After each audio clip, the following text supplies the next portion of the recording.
I just celebrated my 28th birthday on September 7th. Super sorry sa mga nag-aabang ng vlog ko. For today's video, I just wanna share with you my 28 realizations in life. Dahil 28 years old na ako, mag-share ako sa inyo ng mga 28 na natutunan ko sa buhay.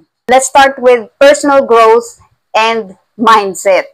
First realization, happiness is not found in things, but in meaningful moments. Oo, napapasaya tayo ng mga material na bagay. Aminin na natin, kahit ako napapasaya ako ng mga material na bagay, pero iba pa rin yung happiness na nabibigay ng mga taong nakakasama mo sa mga nai-experience mo. Parang tumatatak siya sa isip mo at saka sa puso mo na kapag naaalala mo, mapapangiti ka. For this realization, I thought of chocolate. Perfect ang chocolate to symbolize happiness.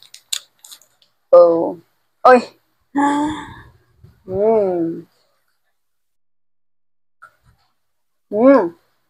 Buwan naman, matamis agad. Natutunan kong sumaya sa mga bagay na na-appreciate ko. Natutunan ko rin maging masaya sa mga bagay na meron ako. At natutunan ko rin maging masaya sa mga taong nandyan para sa akin. Maraming salamat sa inyo. Alam niyo na kung sino kayo. Hindi ko na kailangan banggitin. Hop, yung chocolate. Second realization ko ay, time really is the most valuable currency. And we can never earn it back. Dito sa realization na to, wala akong nabiling pagkain para i-symbolize tong realization, pero okay lang. Nakalimutan ko eh. Dapat ice cream yung binili ko dito. Nakalimutan ko talaga. Nakakaasar. Pero ayaw mo na. Di ba yung ice cream nalulusaw siya? So, parang mas masarap siyang kainin kung hindi pa siya lusaw. So, dapat wag mong sasayangin yung oras. Hanggat hindi pa siya nalulusaw, kainin mo na. Iba yung ibig ko sabihin, ha? Hindi yung... Kasi kung ano yung mga dapat kong gawin at kung anong kaya at pwede ko pang gawin, gagawin ko hanggat may oras pa ako at malakas pa ako. Third realization is, family will always be the foundation, no matter what. Alam kong hindi sa lahat ng tao na-apply itong realization na to eh. Kasi mismong pamilya ng iba, yun yung payong sumisira sa kanila. Yung pa yung hindi naniniwala sa kanila, at yung pa ang dahilan kung bakit sila nasasaktan. Kaya hindi lahat sasang-ayon dito sa realization na to. At disclaimer lang pala guys, itong mga realization ko sa buhay na sasabihin ko ngayon, base lang sa mga karanasan ko. Base lang din sa mga opinion ko at sa mga naranasan ko noon at mararanasan ko pa. Kaya, kung hindi ka agree sa mga sasabihin ko, okay lang kasi may iba't iba tayong opinion sa buhay, pero just respect each other's opinions na lang, okay? Sa mga basher ko dyan, ha? Alright, so going back, as I said before, family will always be the foundation, no matter what. Kung sa isang normal na pamilya, oo, pamilya mo pa rin talaga masasandalan mo, pamilya mo pa rin talaga yung matatakbuhan mo kahit anong mangyari. Kahit may hindi man kayo pagkakaunawaan, andyan pa rin kayo sa bawat isa. Pero sa mga taong sira ang pamilya, hindi maayos ang pamilya, siguro pwedeng i-apply itong realization na to sa mga taong may tumuturing sa kanilang pamilya. Kumbaga kahit hindi nila kadugo, minamahal sila ng buo na parang pamilya. Ang napili kong symbolism na pagkain for that ay kanin. Ayan. Magmumukbang tayo ng kanin. Bakit kanin? Kasi di ba ang kanin malagkit, buklod-buklod sila, magkakadikit, sama-sama. Solid. Parang pamilya. So, parang it symbolizes it symbolizes family, family's bond, diba? Kakasain ko lang ito kanina. Ubusin natin kanin. Mm. It feels like home. At hindi nawawala sa pagkain ng kanin, di ba? Yung sabay-sabay kayong makain, masaya kayo habang kumakain. Nakakamiss yung ganun, no? Masarap kasi sa pakiramdam mong mahal ka ng pamilya mo, na kahit magkamali ka man sa buhay, tanggap ka pa rin nila, hindi ka pa rin nila huhusgahan, kahit anong mga maling desisyon sa buhay ang nagagawa mo, kahit hindi ka man perfecto. Well, wala namang perfectong tao, pero masarap na sa pakiramdam na matatanggap ka pa rin ng pamilya mo kahit ano ka pa. Diba? Number 4 realization ko ay, true friends are few, but they make life richer. Totoo to. Alam nyo ba, sa totoo lang guys, wala akong maraming kaibigan. Sa totoo lang. Friendly naman ako. Kaya kong maging friendly, kaya kong makisama, pero mas pinipili ko na magkaroon ng konting kaibigan lang. Kasi hindi naman natin kailangan na maraming kaibigan. Nabubuo kasi ang friendship kapag may same interests kayo. Nabubuo rin ang friendship sa mga pinagsamahan, sa mga pinagdaanan yung paghihirap, sa mga pagtutulungan nyo. Doon nabubuo yung friendship. Parang andiyan kayo sa isa't isa, hindi man kayo araw-araw nag-uusap, hindi man kayo laging magkasama, pero alam mo yun, magkaibigan pa rin kayo at hindi nag-iinggitan, hindi naglalamangan. Para sa akin yun ang tunay na pagkakaibigan. Hindi mahalaga na marami kang kaibigan. Ang mahalaga, konti man ang kaibigan mo, basta totoo. Sa mga kaibigan ko pa rin until now, maraming salamat sa inyo. Hindi man ako mahilig mag-chat o mga musta, basta andito lang naman ako kasi hindi naman kailangan araw-araw nag-uusap eh. Kasi may kanya-kanya rin naman tayong gawain sa araw-araw. So, for this realization, I chose French fries. Na-absorb na ng paper bag yung oil ng French fries. Yan. Shoutout pala kay kuyang binilan ko nito.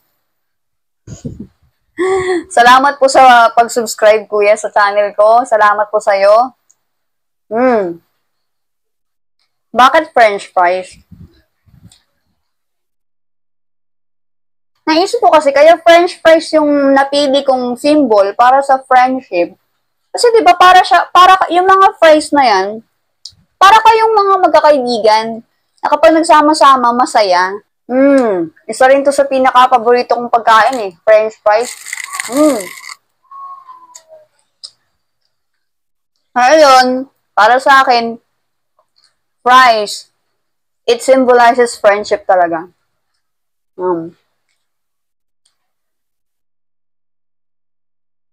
Bakit mas masarap pa yung French fries sa kanto? Sa kanto ko lang binili to. May iba't ibang size. May 10 piso, may 20, may 30, small, medium, large, ganyan. Ang binili ko large eh, 30. Uy, ang daming laman. Ha? Hindi ko na mapigilan, sabi ko sa inyo eh. Dami pa.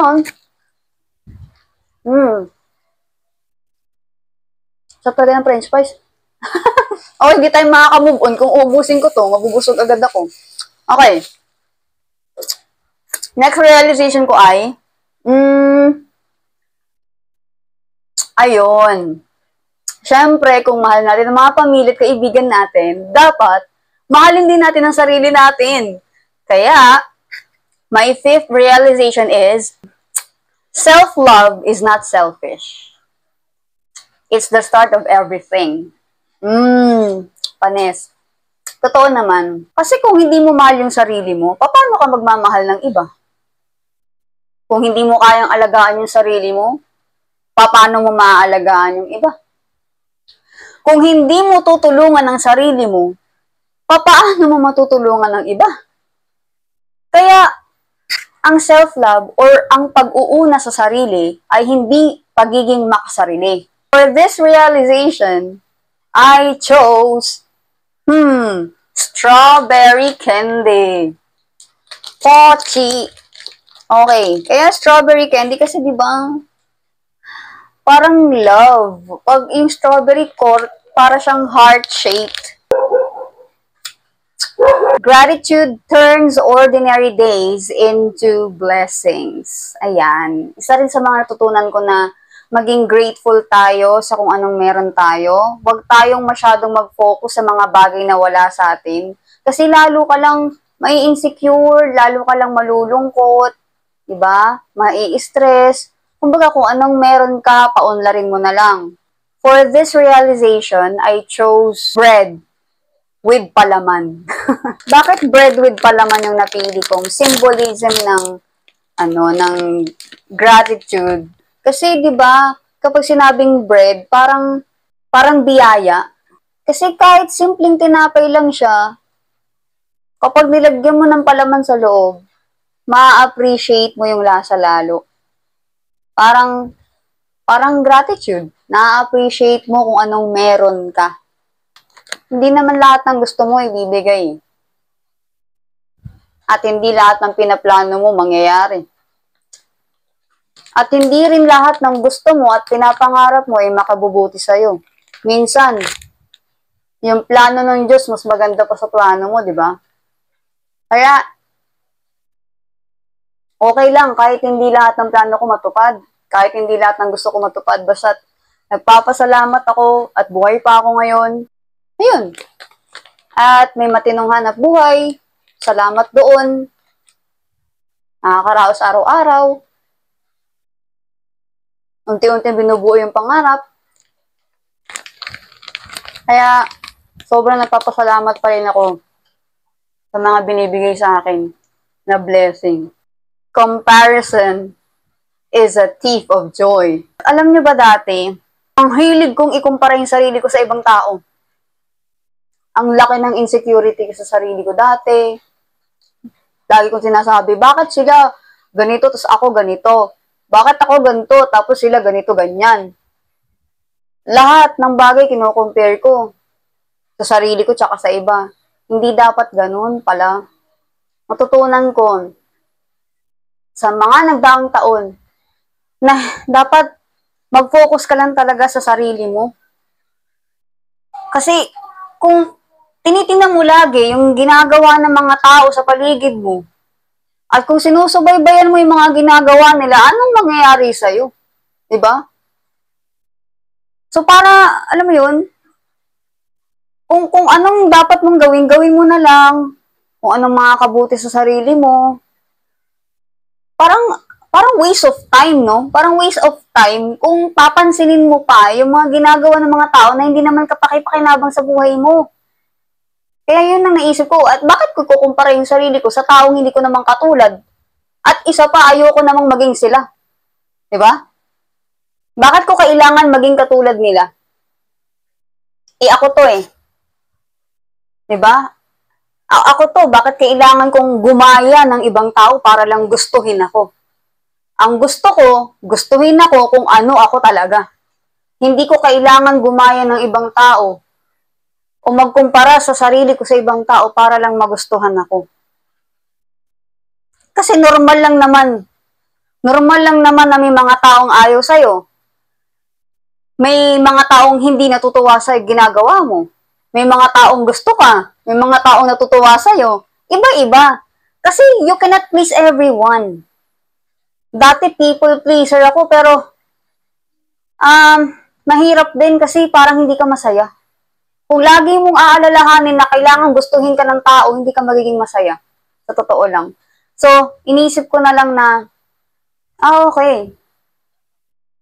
Magpakatotoo ka na lang talaga. Kesa i-compare mo yung sarili mo at tumulad ka sa iba na para lang magustuhan ka. No. Be yourself. Kung ayaw sa'yo, okay. Kung gusto sa'yo, thank you so much. Diba? Pero dapat, yung pagiging totoo mo sa sarili mo, nilulugar mo. Hindi dapat yung tao yung mag-a-adjust sa'yo. okay lang na magpakatotoo sa sarili, pero dapat inilulugar. Kasi hindi lahat ng tao, tatanggapin kung sino ka. I chose banana. Kung mapapansin nyo, napaka-unique ng shape ng saging, di ba? Wala siyang patulad na hugis. Karamihan ng prutas, di ba, bilog? Karamihan ng prutas, meron din mga pahaba. Pero ito, pahaba nga siya, pero may unique shape pa siya sa dulo, sa magkabilang dulo, at saka meron pa siyang lines dito. So, napaka-unique ng shape niya. So, this best explains that comparison is a thief of joy. So, hindi ka magiging masaya kung patuloy mong ikukumpara yung sarili mo sa iba. Unique ka naman, katulad ng saging. Di ba? Napaka-unique ng saging. Kaya hindi mo kailangan maging bilog para maging bilong ka sa kanila. So, ayan na. Late naman ito.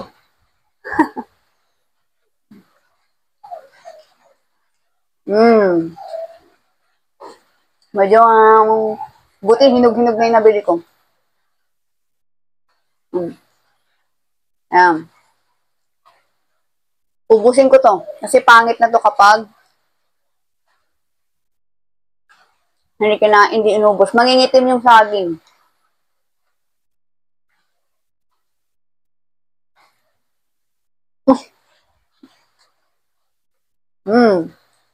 Ubos ang saging.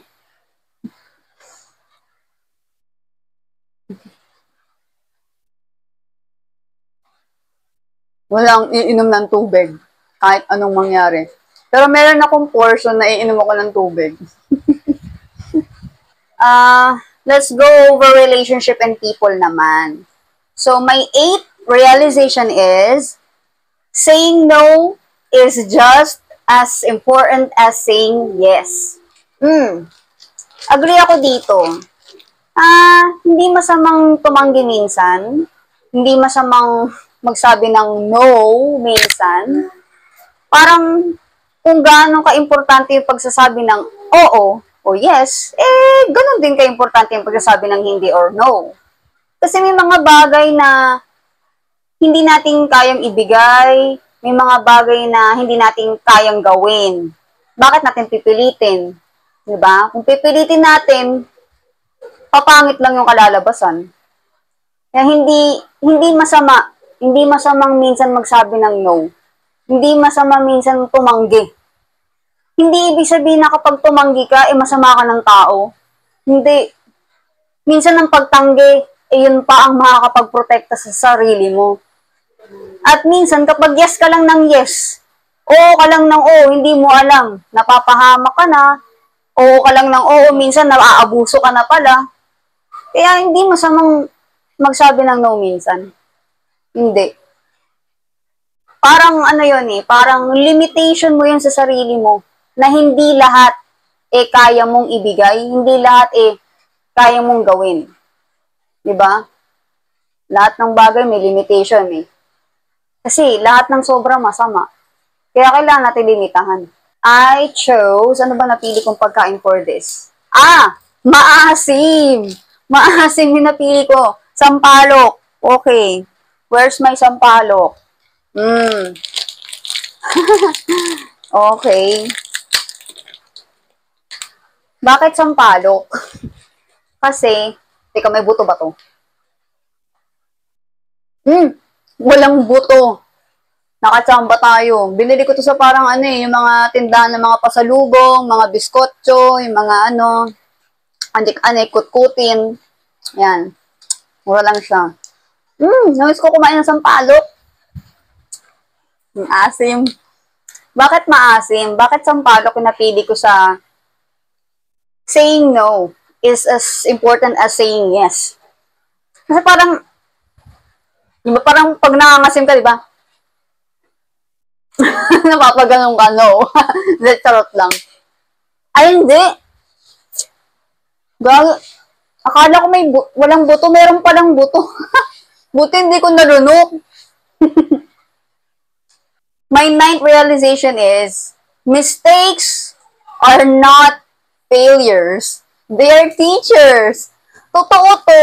Siguro naman wala namang taong hindi nagkakamali, di ba? Lahat tayo nagkakamali. Pero naniniwala akong hindi ka biguan ng pagkakamali. Hindi porket nagkamali ka, natalo ka, nadapa ka, bigong-bigo ka na at hindi ka na makakatayo kahit kailan. Hindi yun. Kasi di ba may kasabihan nga tayo na learn from your mistakes. Pero mas maganda kung you will learn from others' mistakes.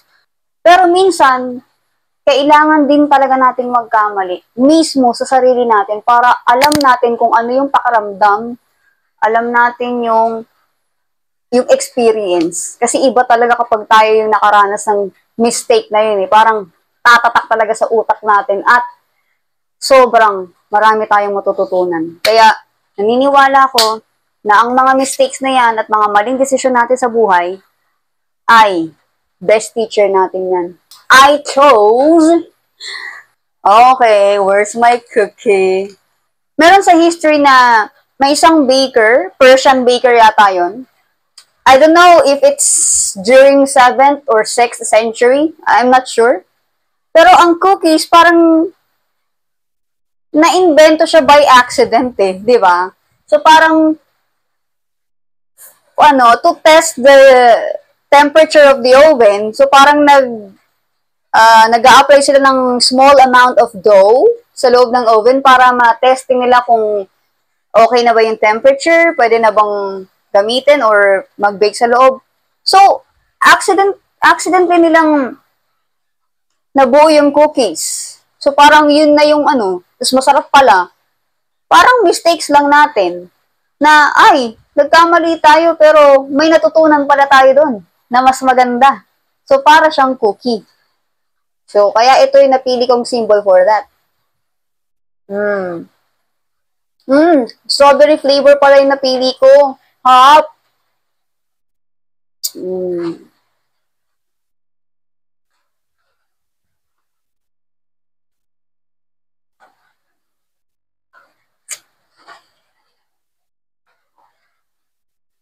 My 10th realization. Sobrang na to eh. Sobrang luma na to. Gas-gas na to guys. Alam niyo na to. Health is wealth. Health is wealth and may dadagdag lang ako.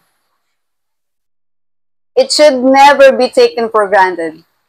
Totoo to. Kasi hindi tayo pabata eh. Yung mga katawan natin, mga parts ng katawan natin, humihina yan habang tumatanda tayo. Nung bata tayo, akala natin lagi tayong malakas. Hindi. Hindi ako kakain ng gulay. Hindi. Hindi ako kakain ng prutas. Bata pa naman ako eh. Lakas-lakas ko pa naman oh. Hindi ako nagkakasakit oh. Pero habang tumatanda tayo, habang nadadadagan yung age natin, like, and after becoming an adult, na-realize ko, may mga nararamdaman na akong konti, nahihilo na ako, parang kung ano-ano nang nararamdaman ko sa katawan ko. Sa panahon natin ngayon, na hindi na masyadong masustansya yung mga pagkain na bebenta sa market. Hindi katulad dati, nung unang panahon, nasa bukid lang, kumakain ng talbos ng kamote, napipitas lang sa hardin, pwede na tayong makakain ng masustansya. Hindi katulad ngayon, lahat binibili na. Wala nang libre. So, parang yung quality ng sustansya, hindi na ganun ka-organic. So, parang mas maganda, mas maaga mong alagaan yung kalusugan mo. Kasi, tama nga, health is wealth. Yaman natin ng kalusugan. Bakit? Kasi paano ka makakapagtrabaho kung mahina yung katawan mo? Paano ka kikita ng pera kung may sakit ka? Diba? Paano ka makakatulong paano ka mabubuhay? Paano ka makakatulong sa pamilya mo, sa mahal mo sa buhay kung, diba, kung mahina ka? Kaya, yaman. Bago magkaroon ng yaman, talaga na literal, kailangan muna natin payamanin yung kalusugan natin para, alam mo yun, mabuhay pa tayo ng matagal.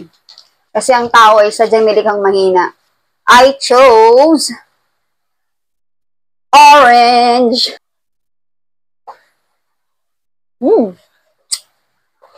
Harap. Vitamin C. Natural vitamin C.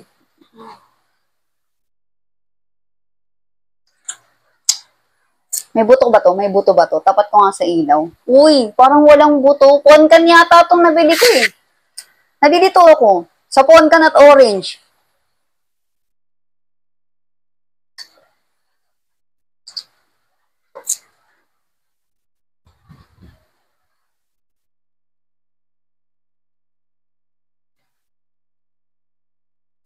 Ang asim. My 11th realization is rest is productive too. Naniniwala ba kayo na productive pa rin kahit nagpapahinga tayo? For me, oo, naniniwala ko productive pa rin tayo kahit nagpapahinga tayo. Kailangan din natin magpahinga kasi hindi naman tayo machines. We're not robots. We deserve to relax sometimes. Para ma-recharge naman tayo, di ba? Deserve natin, lalong-lalo na yung mga kumakayod araw-araw, deserve yung magpahinga. Kaya productive pa rin tayo kahit nagpapahinga tayo. Matulog pa rin. Huwag abusuhin ng katawan. I chose gatas! Pero wala akong gatas na yung natimpla. Blueberry yogurt flavored milk drink. Wait lang, inom muna ako.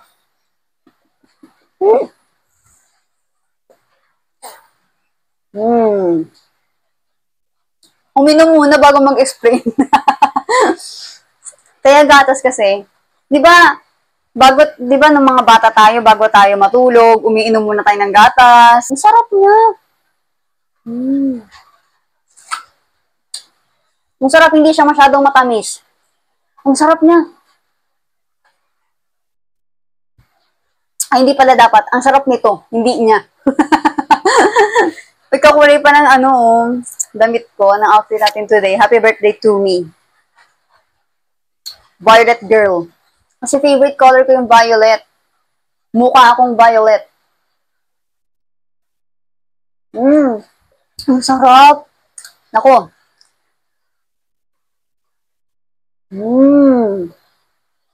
Bili nga ako ng marami nito. Ang sarap niya. Hindi siya matamis. Hindi rin siya maasim. Tama lang yung lasa niya. Parang mas masarap. Para siyang yung lasang Dutch meal. Alam niyo yun? Chasing perfection only leads to frustration. Dati, inaamin ko talaga nung estudyante ako. Gusto ko laging perfect. Gusto ko laging, alam mo yun, the best lahat na ginagawa ko. Ganon. Since yung personality ko, Virgo, gusto ko laging tama lahat. Gusto ko perfect lahat. Ganon. Hindi naman masamang mag-strive for perfection, pero wag sobra. Natutunan ko na wag sobra kasi hindi lahat kailangan maging perfect. Hindi mo kailangan maging perfect. Diba? Kung ano lang yung kaya mong gawin, basta binigay mo yung best mo, yun na yun. For me, okay na yun. That is perfect. Parang perfect na yun kapag binigay mo yung best mo. Kasi dati, sobrang katulad ng example na lang, nung college ako, gusto ko perfect lagi yung score ko sa exams. Umiiyak ako kapag may mistakes ako, na ganyan. So, naisip ko na, dapat hindi na lang ako naging ganun. Dapat, ginawa ko na lang dapat hindi ko masyadong in-stress yung sarili ko sa pag-aaral dati. Well, hindi naman masamang mag-aral ng mabuti, pero wag sobra.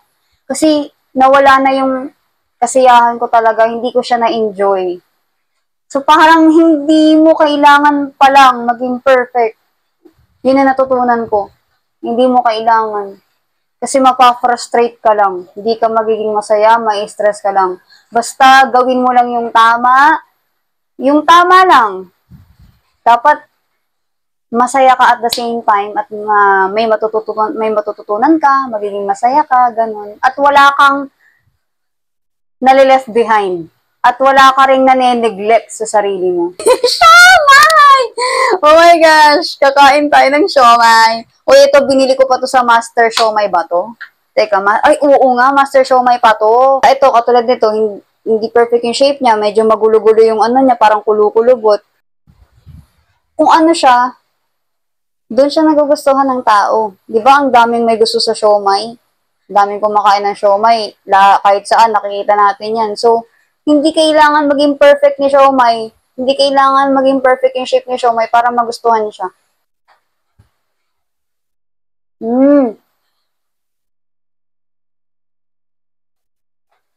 Mhm.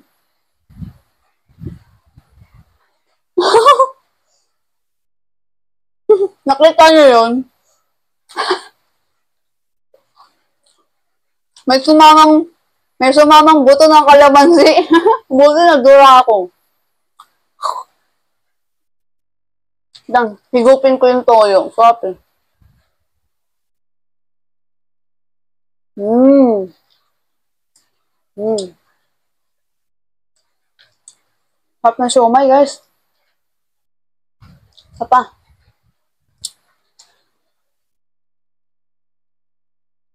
Okay, siomay, you don't have to be perfect. Because you're perfect.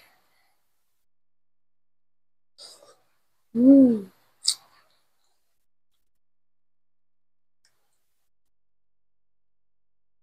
Wala na, nanahimik na ako.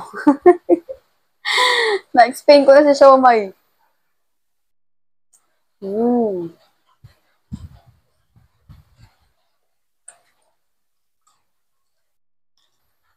People change. Parang hindi naman to bago sa inyo, guys. People change and that's okay. Talagang lahat pwedeng magbago. Parang related din yung saying na nothing is permanent in this world. Parang connected silang dalawa. Kung magbabago man ng isang tao, okay lang yun. Gusto niya magbago eh. At tayo rin naman, nagbabago din minsan, di ba? Okay lang yun.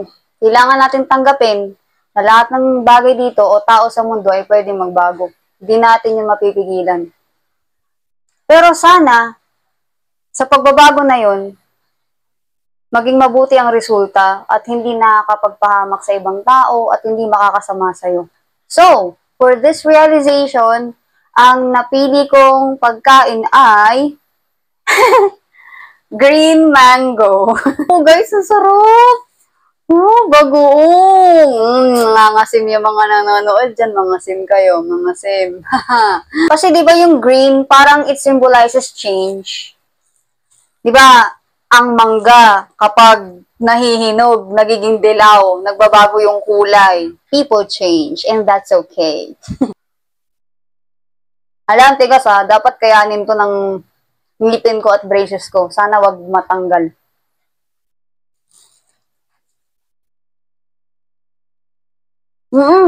Tigas ha.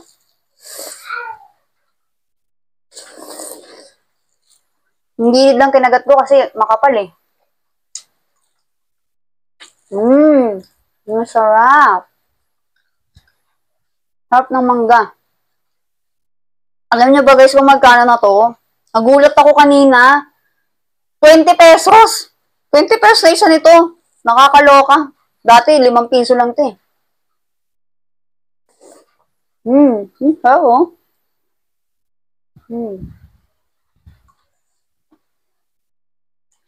Ang sarap ng bagoong.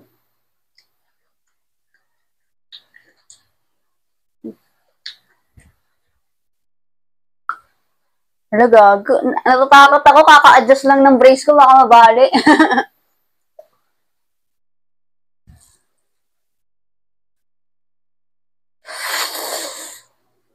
Nag-iingat ako kumagat, baka mabali yung brace ko. Pero ang sarap niya, grabe, ang anghang. Grabe sarap ng mangga. Yung kalahati lang muna ang kakainin ko, mamaya ako nakakainin yung kalahati. Hindi tayo matatapos pag inubos ko to. Aray kang sakit. Sumakit ngipin ko bigla ah. Kaka-adjust lang kasi nito kahapon.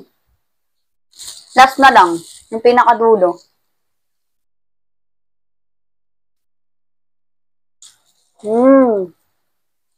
Okay. Ubus ko yung kalahati. Sorry ko muna. Grabe, hindi pa ako minom ng tubig. Ang anghang. Forgiveness is more for you than for them. Totoo naman. Sa totoo lang, mahirap magpatawad eh. Lalo na kung sobrang laki at sobrang sakit ng kasalanan na nagawa sa'yo ng isang tao. Sobrang hirap magpatawad. Pati ako, nahihirapan din ako magpatawad sa totoo lang eh. Pero naisip ko rin na kahit magpatawad ka, or kahit magpatawad ka na hindi nila nalalaman, ganun. Or kahit patawarin mo sila pero hindi alam mo yun, kahit hindi mo na sila nakikita o nakakasama, pero napatawad mo na sila, parang ano rin, nakakawala na rin ng bigat ng loob. Parang pinatawad mo na lang sila for the sake of your peace. Hindi ko na, ang laki ng honey ko, guys. So, ang original talaga na honey, hindi sobrang tamis. Wait lang, tikman muna natin. O, diba? Sobrang lapot na pag original. Tapos, tinan mo, glossy. Glossy ang original. Nagpo-forgive ka sa isang tao, para kang nag-heal. Tulad ng honey na parang nag-heal yung lalamunan mo kapag may sore throat ka. Let's move on to work, dreams, and success. Okay. My 15th realization is dreams only work if you do. Totoo naman. Kapag nangarap ka, hindi lang basta mangangarap, gawin mo. Gawin mong totoo. Example na lang, dati pangarap kong magkaroon ng sariling bahay. Ayoko nang makitira, ayoko nang laging mangungupahan. Pero ngayon, awa ng Diyos, biniyayaan ako na makakuha ng sarili kong bahay, nakapag-loan ako sa Pag-ibig at hinuhulugan ko siya ngayon. And I chose pizza! Oh my gosh, this is one of my favorites. Kasi 'di ba ang pizza, nakukumpleto lang ang pizza kapag, di ba, pag ginagawa mo siya, katulad nito, di ba, nag-start siya sa plain lang na na bread. Tapos, nilagyan mo ng sauce, nilagyan mo ng toppings hanggang sa niluto mo. So, para siyang pangarap na unti-unting nabubuo. Di ba? Mm. Mm. Pop. Mm. Mm. Pop.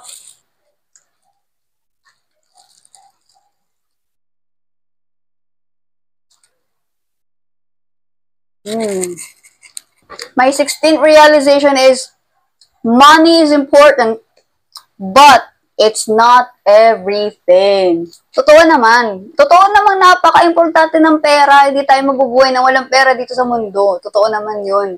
At kaya tayo nagtatrabaho para magkapera. Ba? At para makakain tayo, kailangan natin ng pera. Para makabili tayo ng mga kailangan natin ng pera. At para magawa natin yung ibang bagay, kailangan natin ng pera. Lahat na lang pera. Lahat na lang ng bagay ay pinapagalaw ng pera dito sa mundong ibabaw. Totoo yan. Parang halos lahat ay controlled ng money. Pero hindi lahat. Hindi lahat. Sample na lang, damdamin ng tao. Hindi makokontrol ng pera ang damdamin ng tao. Example, kunyari mayaman yung isang tao, pero hindi niya mabibili yung pagmamahal mo. Na kahit milyones pa ibigay sa'yo, kung hindi mo naman talaga siya mahal, hindi mo talaga siya kayang mahalin. I chose kwek-kwek. Alam, nababad na sa suka. Namutla na ang kwek-kwek. Kahit mura siya, pero mabubusog ka.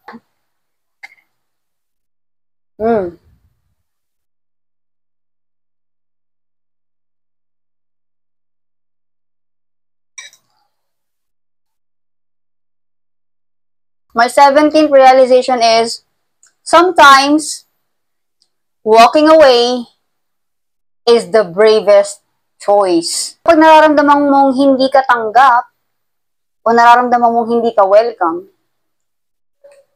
bakit mo pa ipagpipilitan yung sarili mo? Diba? Bakit mo ipipilit, isisisik yung sarili mo sa bagay na hindi naman para sa'yo? Sa mga tao na ayaw naman sa'yo? Sa mga tao na hindi ka naman tanggap? At lalong-lalo na sa mga taong hindi ka naman mahal? Pag ayaw, wag pilitin. Diba?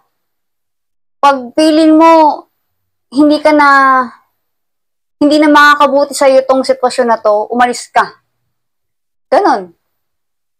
Hindi ibig sabihin na mahina ka.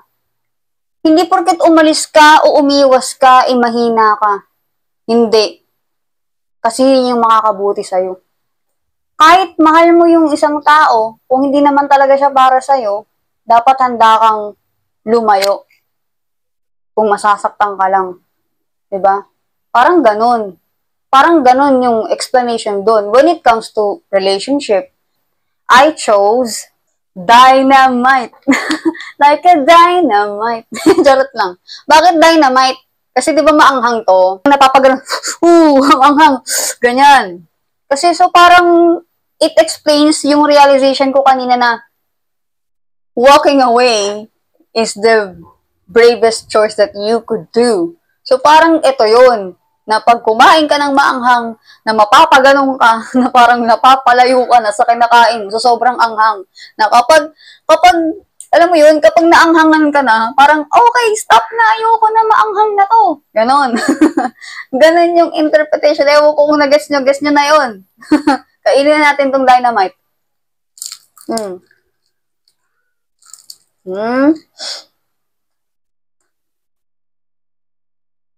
Okay. Wala pang masyadong anghang na nararamdaman.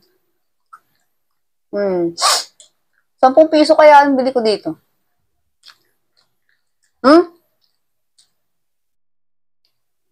Nararamdaman ko yung anghang sa dulo. Haha. Kumunat na yung dynamite. Kasi, kanina pa ito binili. Tinan mo, ito pa yung dulo ng sili, oh. Sarap. Kaya ko naman yung anghang niya. Tolerable naman yung anghang. So, totoo lang, I'm not good at eating spicy food talaga eh. Ang sarap ng dynamite. Ito yung maanghang na gusto ko. Love grows deeper with effort. Not just feelings. Totoo to. Hindi lang sapat na mahal mo lang. Kailangan may effort din, di ba?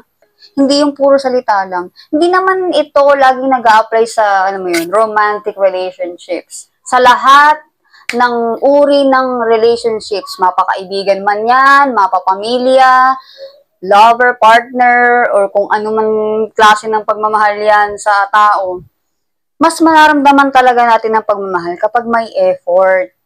Kasi kung salita lang or okay, may feelings, mahal mo ang isang tao, okay, mahal ko siya, mahal niya ako, mahal ko siya, mahal ko sila.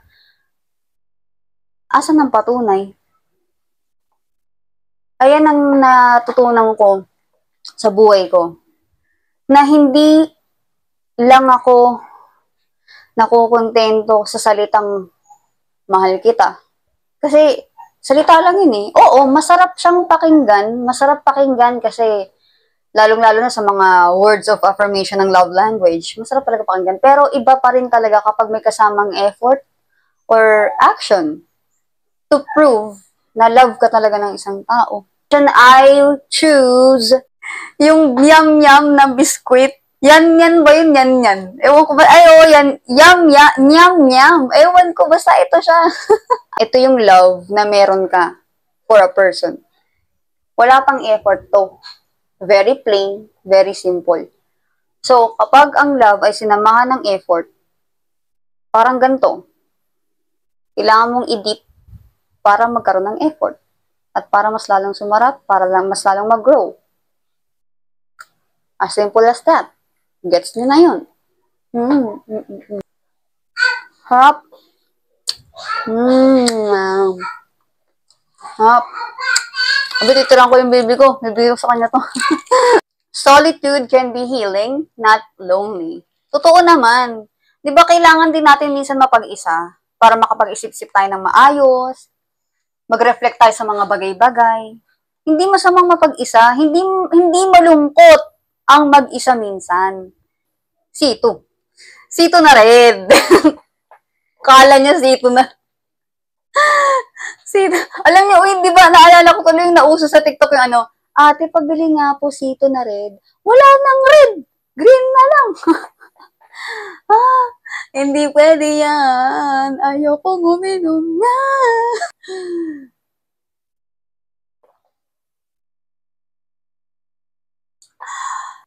Di ba madalas kapag nagchatsa yung mga tao, parang nare-relax sila, gumagaan yung pakiramdam nila, tapos minsan solo ka lang dyan habang nagchatsa, ganun. So parang T symbolizes solitude. Investing in learning pays off for a lifetime. Hindi talaga natatapos ang pagkatuto. Ika nga, learning never stops. Learning is a continuous process. Hindi porket boss ka na o CEO ka ng kumpanya, alam mo na lahat, o ikaw na pinakamagaling. No. For this realization, ang napili kong pagkain dito ay, syempre, mani. Ayan o. Mm. Mm. Ah, fried garlic. Mm. Not everyone will understand you. Tama naman. Hindi naman lahat ng tao maiintindihan ka. Kahit isang tao lang na kaya kang maintindihan, sapat na sa akin. Kung hindi ako naintindihan, okay lang. Kasi, dalawa lang naman yan eh. It's either, hindi ka talaga nila maintindihan kasi hindi abot ng kapasidad ng mentalidad nila, or, ayaw ka talagang intindihin. Balot! Kasi di ba karamihan, nami-misinterpret ng iba to, lalo na mga foreign people. Parang weird daw. Hindi na nga lang mainit kasi nakalipas na. Ayun o. Ayun o. Oh, yun yung sisiw. Hindi ko talaga kinakain yung sisiw, guys. Sorry ha. Sa mga kumakain ito, saludo ko sa inyo. Pero, itlog lang talaga yung part na kinakain ko dito. Pasensya na ayun, hindi ko talaga kayang kainin. Naaawa ako sa sisiw at saka natatakot ako.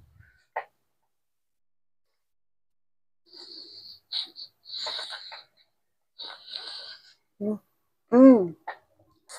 Mm. Wow. Mm.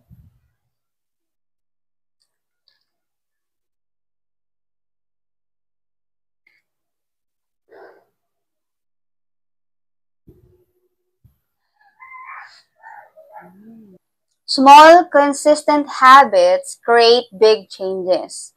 Ayan, di ba lahat naman ng bagay nagsisimula sa step by step. Hindi mabubuo ang 10 piso kung walang piso. Hindi mabubuo ang piso kung walang 25. Every detail counts. Skyflakes!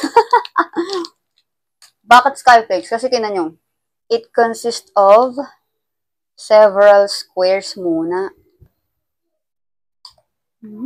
Life balance and gratitude. Helping others gives life more meaning. Kapag nakatulong ko sa isang tao, parang ang saya na, uy, natulungan ko siya, parang nakakatuwa. Parang nakapagbago ko ng buhay ng isang tao ng kahit sa makakaya ko lang. With this realization, I chose bread. Parang it represents offering. Sarap ng muna eh. Sarap sa kape. Success looks different for everyone. Iba-iba tayo ng definisyon ng success. At iba-iba tayo ng, ano ba yun, sukatan ng success sa buhay. Donut from Happy House. Kasi yung donut, di ba, iba-iba yung shape, iba-iba yung toppings, may maliit, may malaki, di ba? May butas sa gitna, yung iba walang butas sa gitna, yung iba buo yung ganito, katulad nito. Katulad niyan, 'di ba, buo siya, walang butas. Yung iba yung shape, may mga pahaba, may mga maliliit na munchkin. So parang success din 'yan. So we have different types of success.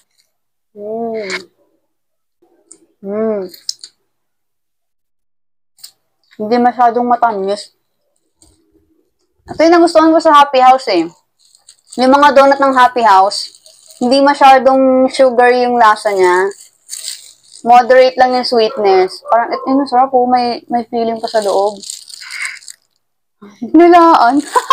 My 25th realization is, being present matters more than capturing the perfect picture.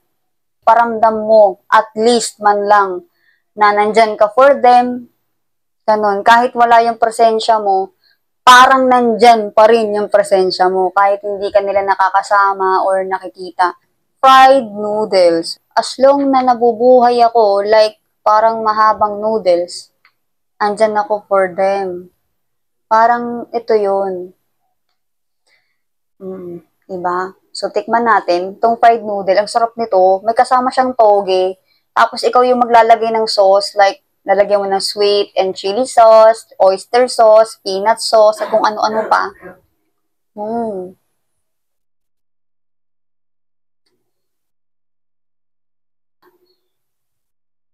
Mm. You cannot pour from an empty cup. Take care of yourself first. Hindi mo kaya magmahal or mag-alaga ng ibang tao kung sa sarili mo pa lang ay hindi mo kayang alagaan at mahalin. Di ba? Dapat sarili mo gawin mo muna, i-practice mo muna sa sarili mo bago mo gawin sa iba. So, parang pag-inom lang din ng tubig. Sa wakas, nakainom din ako ng tubig. Every season of life has its purpose. Parang may nabasa ako sa Bible na may panahon ng pag-iyak, may panahon ng pagtawa, may panahon ng... Basta lahat may panahon. It's somewhat connected to the saying that everything happens for a reason. Life is short. Gasgas na to. Life is short. Dugtong ako na lang. Celebrate every chance you get. Totoo, maikli lang ang buhay. Kaya ako, tinamo, ginagawa ko lahat kung saan ako sasaya, ginagawa ko lahat kung paano ako makakatulong.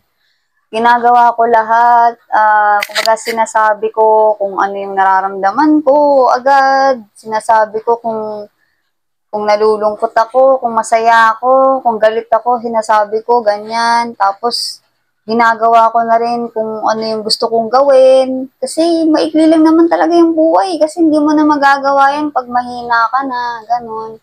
Parang ine-enjoy mo dapat yung buhay mo. Oo, nandyan yung stress, nandyan yung problema. Nasa sa atin na lang kung paano natin yan i-handle. Kasi hanggat buhay tayo, hindi mawawala ang stress at problema. Knock on wood. Hindi natin alam kung kailan tayo, alam mo na, mawawala dito sa mundo. Kaya, lahat ng bagay na gusto ko, lahat ng bagay na makakapagpasaya sa akin, ginagawa ko na. I choose a cupcake! Ito na yung magsisilbing cake ko. Kasi nung birthday ko, noong September 7, bumili na talaga ako ng cake. Yung roll lang, yung half roll lang. Eh, syempre, ayoko naman nang bumili ulit ng cake. So, kaya ito na lang, cupcake na lang. Dinagay ko pa talaga siya dito para hindi masira yung icing niya. Cupcake na lang yung binili ko na parang, ano siya, for party. Cute ng shape, di ba? So, yun, happy birthday to me. Kasi parang, ano mo yun, parang ini-enjoy mo yung life. Especially on your birthday.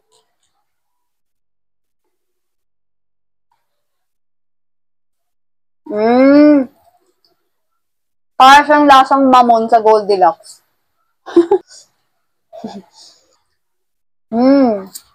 Thank you so much for watching and celebrating my 28th birthday with me. Of course, I want to hear something from you din, guys, no? What realizations have you learned in your life? Drop it in the comments. And don't forget to like, subscribe, and hit the bell so you won't miss my videos. See you next time. Love you guys. Thank you.